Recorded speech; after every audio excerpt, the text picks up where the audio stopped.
అధికారం పోయినా కేటీఆర్కు అహంకారం తగ్గలేదన్నారు కాంగ్రెస్ మంత్రులు. ఇప్పటికైనా ప్రతిపక్షంలో ఉన్నారని గుర్తించాలని మండిపడ్డారు. అధికారంలోకి వచ్చిన 48 గంటల్లోనే 2 గ్యారెంటీలను అమలు చేసిన ఘనత కాంగ్రెస్కే దక్కుతుందన్నారు.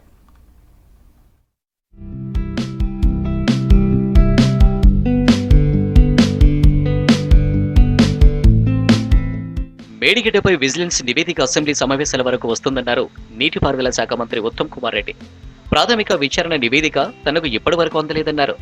త్వరలోనే అసెంబ్లీ సమావేశాల తేదీలను ప్రకటిస్తామన్నారు ఉత్తమ్. ఇక రానున్న పార్లమెంటు ఎన్నికల్లో బీజేపీ కాంగ్రెస్ మధ్య పోటీ ఉంటుందన్నారు.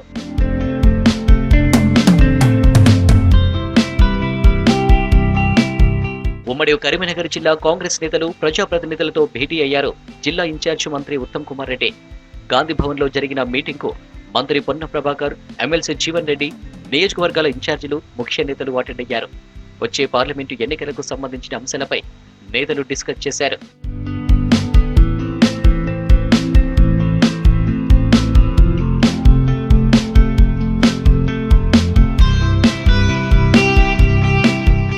ప్రభుత్వం ఏర్పడ్డ 48 గంటల్లోనే 2 పథకాలను అమల్లో తెచ్చిన ఘనత కాంగ్రెస్ పార్టీదేనని అన్నారు మంత్రి శ్రీధర్ బాబు.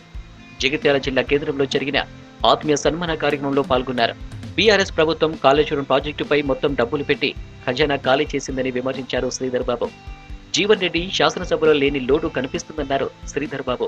ఆ క్రమంలో రేపు మనం ఇచ్చిన ప్రతి మాట నిలబెట్టుకోవడానికి ఎన్ని డబ్బులు అవసరం ఉన్నాయి, ఏ విధంగా మనం లబ్ధిదారుని ఎంపిక చేద్దాం, అసలు శిశులైన లబ్ధిదారునికి ఇచ్చే ప్రయత్నం చేయటం జరుగుతుందనే ఈరోజు ప్రజాపాలన కార్యక్రమంలో అప్లికేషన్లు తీసుకున్నాం. రేషన్ కార్డులు ఇస్తాం, 6 గ్యారెంటీలు ఇస్తాం. మరొకటి మీకు సంబంధించి మీరు చెప్పండి, ఉద్యోగస్తులకు ఇంతకుముందు 15వ తారీఖు కంటే ముందు వారికి జీతాలు పడకపోతూ ఉంటాయి. ఆ శాసనసభ్యులకు తెలుసో తెలియదు ఏమి జరుగుతూ ఉంది, ఎట్లా చేస్తారు. మేము వచ్చిన 40 రోజుల్లో మొన్న మేము 5వ తారీఖు లోపలనే జీతాలు ప్రభుత్వ ఉద్యోగులకు సంబంధించిన అకౌంట్లో వేయడం జరిగింది. అది తెలుగు. కేటీఆర్ విధ్వంస రాజకీయాలకు పాల్పడుతున్నారని ఫైర్ అయ్యారు మంత్రి సీతక్క.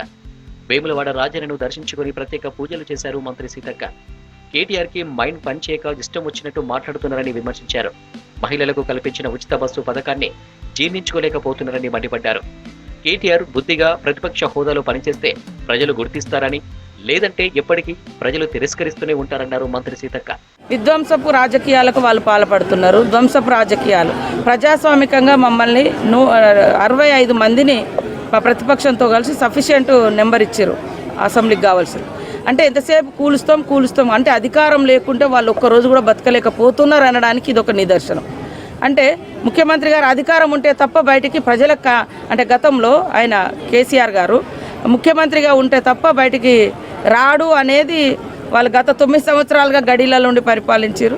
ఇప్పుడు కూడా అధికారం లేదు కాబట్టి కనీసము అసెంబ్లీకి వచ్చి వారు ఎమ్మెల్యేగా కూడా ప్రమాణం చేయలేకపోతున్నారు. అంటే ప్రజాస్వామ్యాన్ని ఎడిదీసుకోపోతున్నారు. రాష్ట్ర ప్రజలు ఆలోచించాలి. ఖైరదాబాద్ లోని రవాణా శాఖ ఆఫీస్ ను విజిట్ చేశారు ట్రాన్స్పోర్ట్ మినిస్టర్ పొన్న ప్రభాకర్.